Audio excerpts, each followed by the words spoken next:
Okay, this is the third installment of the Sorcery or slash D&D um, idea for the Sorcery game show. I've made like a, a very sloppy storyboard type thing to better explain it to help people visualize um, exactly how this is is going to work. Okay, first, and I know that the sketch, all the sketches is horrible. I know it's to convey something. I'm not trying to.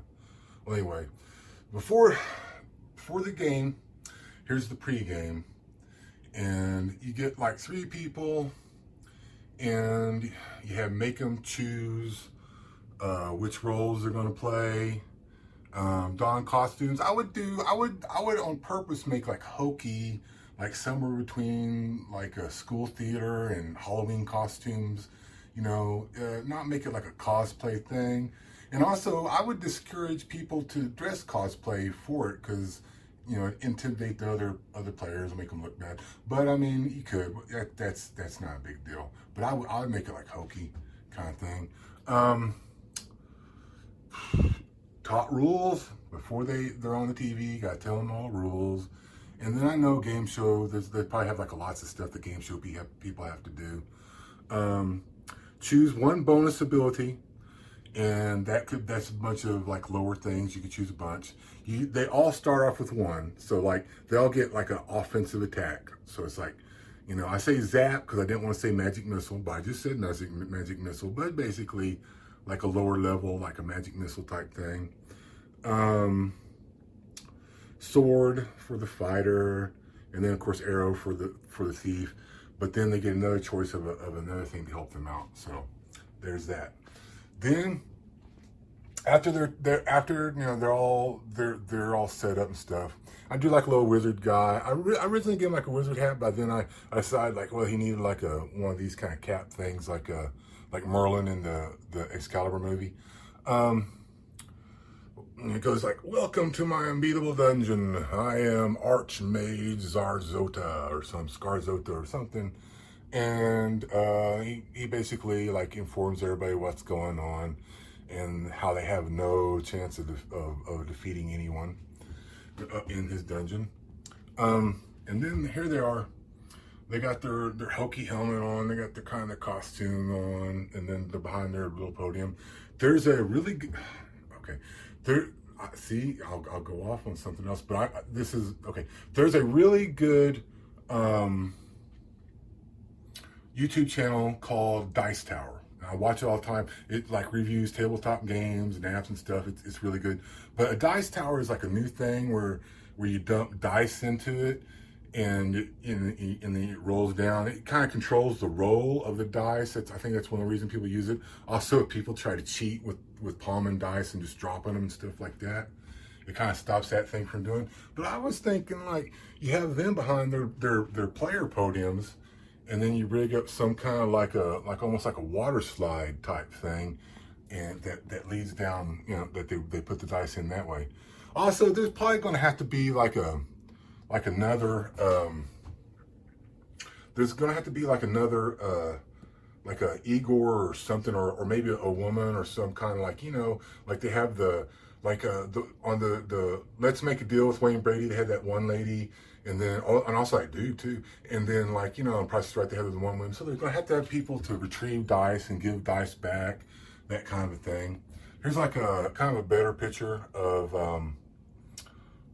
like kind of what I'm imagining.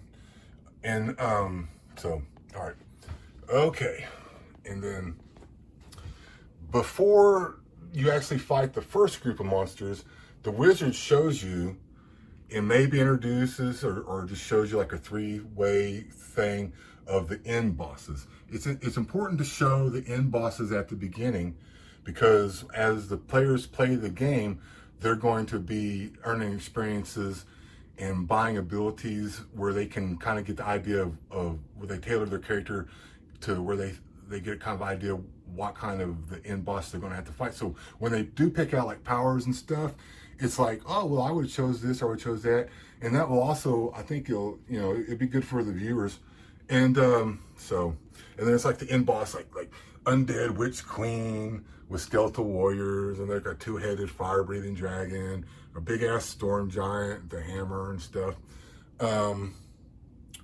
Yeah, so the playing group can allot XP as they choose, and at the end they're going to get, like, the reason they're going to plan this is they'll have like a reroll if they buy a reroll. Okay, all right, and then it goes back to him talking, and then you show actually the first group of dudes they're gonna be fighting, and so they roll like a 6-sided dice, and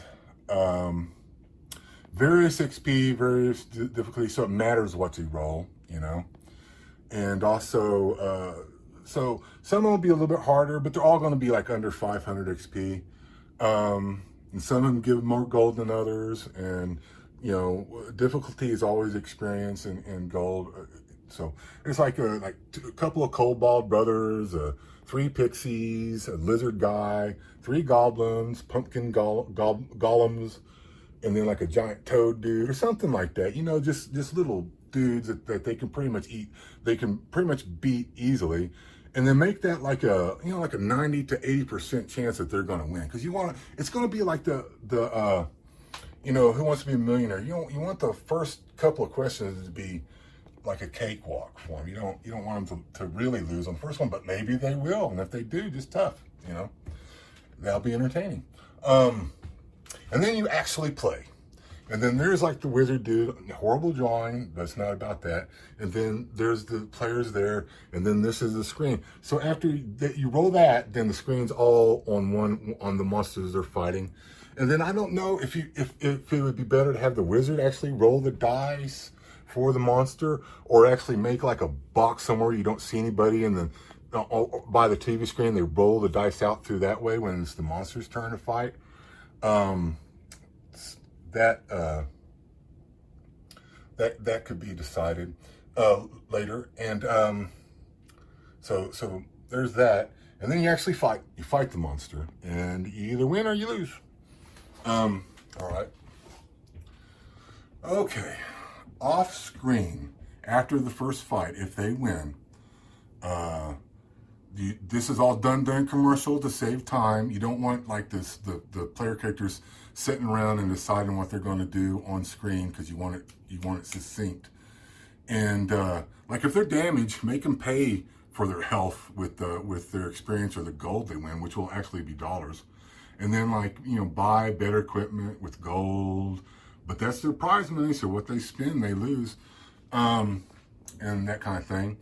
All right, and then over here, this is showing like there'll be like a chart, a group of different things where the characters can, these are what the abilities they'll be spending on, the spending their experience on. Some of the they'll get group experience, and you spend that on like re-rolls, or like a thing where the character, everybody in the group heals twice as much, or maybe like a chance to roll to escape the fight or something. So those kind of things, more game mechanics. Whereas the player character, or like guest alt attack, something like that. But say like this might be done like you could have like a commercial with like a little dwarf, or even that closet dude or something, talks about and explains like all the different powers, and so the viewers get an idea of what they might have. So they're like, I would pick this instead of that, or oh, that's a good choice, all that kind of stuff. And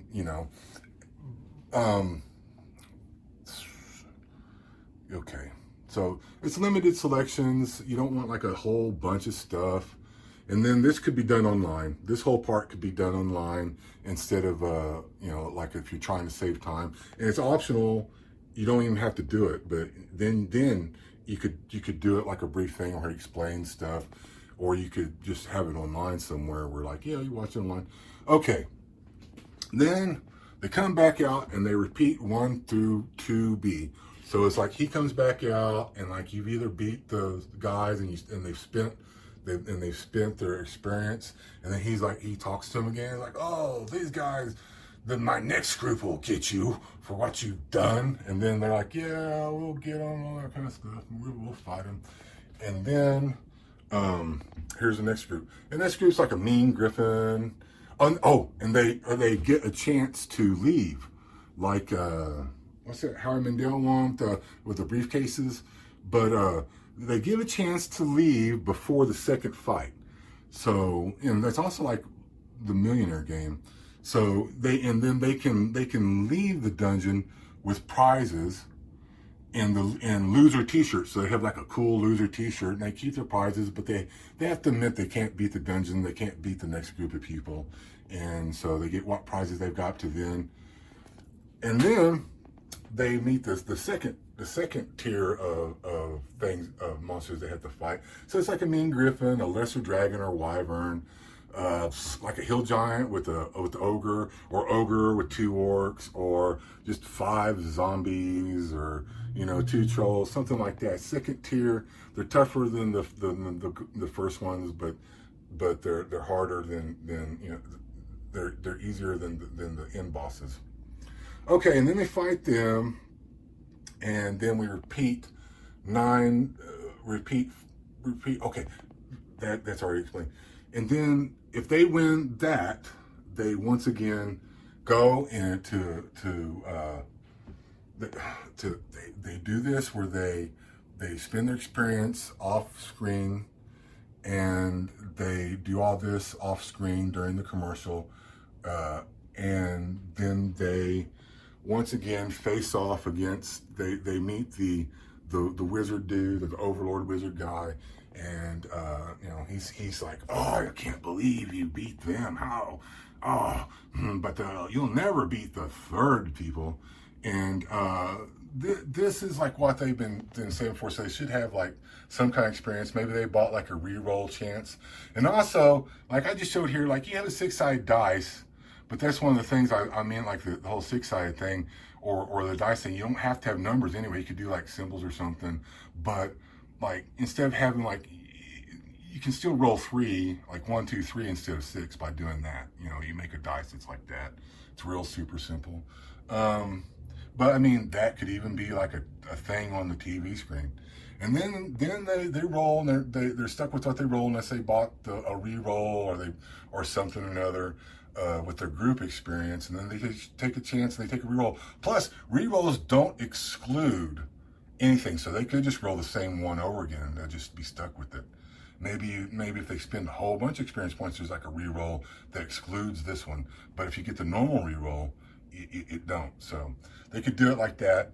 And then you actually fight the end boss. And that's doing that thing. They're doing the roll off and all that kind of that. And if you beat this end boss, the overlord throws a fit. Players get their prizes in winner t-shirts. Best case scenario. And yay. And then if you lose, the wizard overlord guy, he gloats, and then you get no prizes, you lose all the money you got, you don't get any t-shirts, not even the loser t-shirt, and you rolled the dice, you took your chances. Yeah, so that'll be entertaining. Now, there's a bunch of other stuff to go with this, but that's the gist of it. And I do want credit for this. And like whoever makes this show, they can have like made by or created by or developed by, and then have their name in big letters. And then like say like there's the guy I had it written down. There's like the guy that wrote Cyborg, and then they have like this game show is based on a book called The Bionic Man is based on a book called Cyborg, and they just have kind of like a small, but he gets credit at least. I want at least credit, and then of course I want money. Who doesn't want money? I'm not super greedy. I'm not trying to. I don't even want to be the boss, but I want money for it, of course. And I think I talked about Munchkin, and like there's all sorts of ways I thought in my mind, like people already thought this up, they already thought about doing it like this, but if they would have done it, but there's a whole bunch of different ways I would have done it. But Munchkin, I mean, if they make if they make a game show and there's a bunch of like people playing cards and it's like card sharks and you see Munchkin cards, then like, oh well, I can't touch that. But if they do the whole character thing, that thing, and then apply it to Munchkin, it's still my idea. But I'm not trying to pick on Steve Jackson. I love Munchkin. Go out and buy Munchkin, you know. But what makes it my idea is the character interaction. So okay. And I'd like to be an advisor to how the game goes, not boss, and then, you know, not the final word. But I mean, that'd be a good deal anyway for whoever. And then if it does become something, if I'm still around after it becomes something, I want to be part of the tabletop adaptation, because this is like most games that you play, you buy like the game, and then they like say like the old Family Feuds, you can only play them a few times, and then you gotta make up your own words and stuff. It's not replayable, but this will actually be one that the tabletop thing will be replayable. Anything else I had to say? That's it. I'm convinced this will become something, and I would have done it the conventional way with lawyers and agents if it was even close to being a capacity where I could do that. The reason I'm doing it this way is because this is the only way I can think of to actually do it and get it out there, and hopefully a bunch of people see it. And I know that you know, just, and then like if someone takes it and they make their own thing, I'm not giving anyone permission to do that. But if they do that, I'll fight it, and I'll probably lose in courts, because courts win by people who have more money and lawyers and stuff. But if I lose, I mean, I'll dedicate my channel to like, oh, these guys ripped me off, and they're like, they stole his idea, and then if I lose in court, maybe I can still win in you know, public opinion. So, and then maybe I'll end up like there's like a video thing. There's a one of the called like Down the Rabbit Hole. I'll end up like one of them people that were like vloggers, and then you know, then they're like, oh, look at this Joker, you know. Then they make the Down the Rabbit Hole about some crazy vlogger guy. So maybe I'll end up like that. But this is the only way I could do it. If you steal it, man, I'll fight any way I can. But you know, I know it's going to be made, because it's just too good. It's too good. It's too good idea. It's something that people would want to be a part of, because it's fun, and it's something that'll make money, and it's something that'll be entertaining to watch. There's no way there's no way people wouldn't want to do this. And I'm not really like I'm not trying to become like a Seth MacFarlane or something. You know, I'm not trying to do that. I don't want to be like the boss of a bunch of people. I can't really be the boss of a bunch of people. I can't do that. I can think of stuff, but I can't be responsible for a bunch of money, other people's money. I can't handle any of that stuff. I don't want to go into my personal stuff, but I got reasons for why I can't do all those things. So thank you, YouTube. Have a nice afternoon, or whatever time it is for you.